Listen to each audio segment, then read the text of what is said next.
All right, so today's video lecture, we are going to take a look at the Bill of Rights, which is known as the first 10 amendments to the United States Constitution. Right? You put up all 10 of your fingers, and you can use that to block. You can use it to defend yourself, just like we have our Bill of Rights shield. Right? The purpose here, the idea here, is that the Bill of Rights are put in place to protect me, to protect you, and to protect all other citizens from the government from taking away our rights. We're going to cover rights number 1, 2, 4, 5, 6, 8, and 10.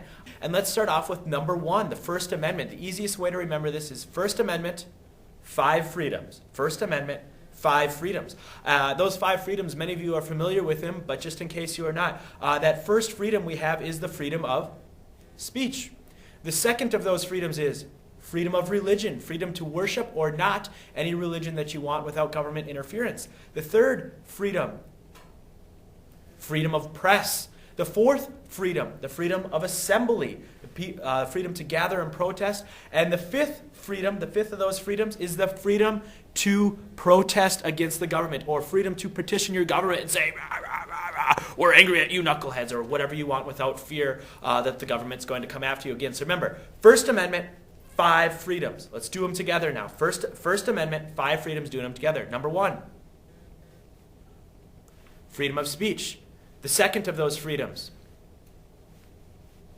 freedom of religion. The third of those freedoms, freedom of press, to write what you want in the newspaper. The fourth freedom, the freedom to assemble or protest. And the fifth freedom,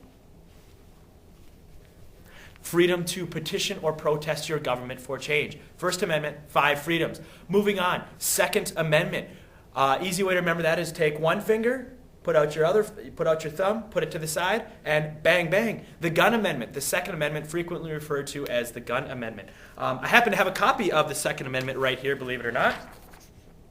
This is the actual thing. Just want to take a look at it. As you can take a look, we see here it says the Second Amendment, a well-regulated militia necessary for the security of a free state.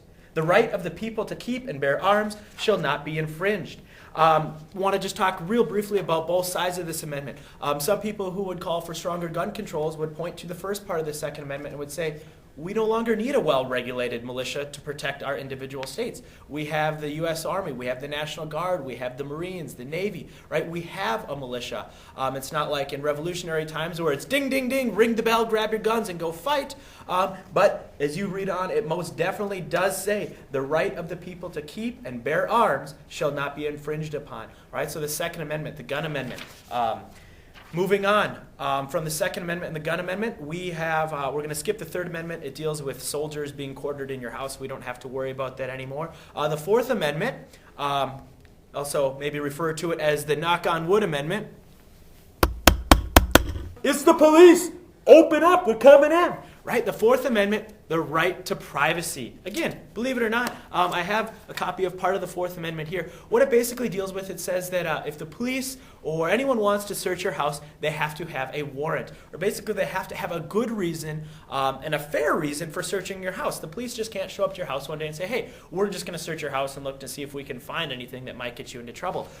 So this right to privacy that says, hey, you have a right to keep your stuff private. A search warrant, right here, an official document right out of the Fourth Amendment. Probable cause, meaning that if you are accused of a crime, they have to have good reason of accusing you of something. They can't just accuse you of a crime because they don't like the way your hair looks, for example.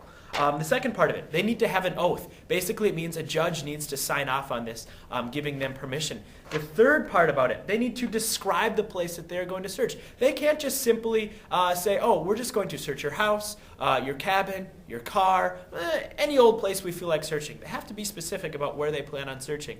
And then the fourth part, they have to indicate or identify and describe what it is that they're looking for. So again, it's not like, oh, hey, we're going to go after Bobby Joe and search her apartment, and if we happen to find something illegal in there, then we'll take it. No, they have to say what they're looking for. So again, the Fourth Amendment, it's the police, open up! That right to privacy. All right, moving on to the Fifth Amendment. The easiest way to remember this one, stick out your hand, 5 fingers. That is the right to remain silent. If you are accused of a crime, you have the right to remain silent. A lot of you might be familiar with watching Law & Order or a cop show. When someone gets arrested, you have the right to remain silent. Anything you can say and do can and will be charged against you. That comes from a court case where there was a man named Miranda. We're not going to get into the details of that just yet, but just know that when you are... if you ever, heaven forbid, if you should ever be accused of a crime, you have the right to remain silent. But the Fifth Amendment, there is more to it than that. We have the first part of it, the right to remain silent. The second important part of it is known as double jeopardy, meaning if you are put on trial for a crime, if you're accused of a crime, and you are found not guilty, they can't accuse you and try you of the same crime again. You can't go back to court for the same crime once you've been found not guilty. It's not like the law or the judge or the court can keep trying and trying and trying until they get it right. So if you are found not guilty, I suppose you can walk out those doors and yell, "Murder!" or whatever that might be. All right, so we have the right to remain silent, double jeopardy, and then the big key part of this Fifth Amendment is the right to due process, talking about life, liberty, and property. That means that the government, that a court, they can't lock you up in jail, they can't take your house, they can't take your property, they cannot give you the death penalty without having due process or without having a court case, without having some type of process where it's judged whether or not it's fair. All right, so that's the Fifth Amendment. The Sixth Amendment, take a finger, point at your wrist, pretend that I have a watch on my wrist. It's an amendment about time. You have the right to a quick and speedy trial. So if you're arrested for a crime, if you're arrested for shoplifting a bag of Cheetos from your local convenience store, and they're going to bring you to court for that and going to put you on trial, that trial can't take place 10 years from now and they keep you locked up during that time. It doesn't mean that when you go to court, your trial is going to take place the very next day, but they can't keep you locked up forever until they decide, oh, okay, maybe we'll go to court today. So you have the right to a quick trial. You also have the right to have your peers or other people judge you. Being the jury, you have a right to have jury members present, 12 of them. So it's not some secret trial in some back room where there's this evil judge who's going to put you in jail or heaven forbid, worse, right? You have the right to have people do that. You also have the right to face your accuser. So if you are accused of having that stealing those bag of Cheetos, you can you have the right to confront the owner of the convenience store and say, hey, what's going on here? You have the right to talk to them about that. And then you also have the right to a lawyer to defend you. All right, so that's the Sixth Amendment. Moving on to the Eighth Amendment. There's no good finger way to do this or anything like that. But what I have done is I have, hang on one moment, telephone. Actually, no, we're going to let it go. What I have done here is drawn two nooses. Right, the Eighth Amendment deals with the death penalty. Might be an easy way to remember that. Basically what the death penalty says is that no cruel and unusual punishment may be given out. Cruel or unusual, sure, so you could give a cruel punishment or an unusual punishment, I suppose, but the punishment cannot be cruel and unusual. So, if you stole a bag of Cheetos and you were found guilty, they can't pull out your toenails one by one. That would be pretty cruel and pretty unusual for stealing a bag of Cheetos. Right? And then the last amendment, the amendment that I like to think of as the reserved amendment, or the last chair in the restaurant amendment. I'm going to go grab that last chair and show you what I mean. There it is, the reserved amendment, the 10th amendment, the last chair in the restaurant amendment.